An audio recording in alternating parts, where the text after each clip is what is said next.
শ্বশুর শাহুর কিরকম এটা ভালো মতো জাস্টিফাই করার পরে আপনারা বিয়ে শাদী করবেন ভাই।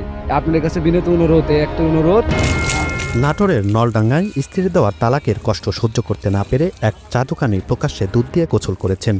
এই যে মহিলা ডেন্ডারাস আর মোহাম্মদ ময়না এটাও ডেন্ডারাস। এটা হচ্ছে ওর প্রকৃত হলো এই 14 বছর থেকে সংসার করে আমি মনে করেন যে আমার বউ যখন স্বামী তালাক করলো, আমি এদের কাছ থেকে বাঁচতে চাই এবং আমি এক মন দুধ দিয়ে গোসল দিছি, যাইস থেকে শাকিল পবিত্র। মানে ওগুলা সংসারের থেকে মনে করেন যে শাকিল বিনত মনে করেন যে বাড়ায় চলে আসলো।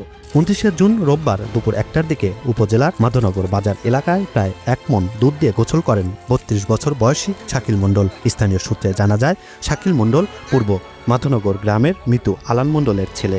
আমরা আবার তার থানাত লিয়ে যায়, প্রশাসনের মাধ্যমে লিয়ে যায়, তাকে আবার সাথে বিয়ে দিয়ে দিচ্ছি। থানার মাধ্যমে কোথাও গায়ে, প্রশাসনের সাথে কোথাও গায়ে, তাকে আবার লিয়ে দেওয়া হচ্ছে। এই বিয়ের সাথে দেওয়ার পরে আবার গ্যাঞ্জাম ফেস্তি, এখন আবার স্বামী তালাক করেছে ওই মহিলা। এখন আজ আমার ভাগ্নে বলতেছে যে দুধ দিয়ে গোসল করানোর পরে আমি আর কোনোদিন বিয়ের সাথে আর করবো না।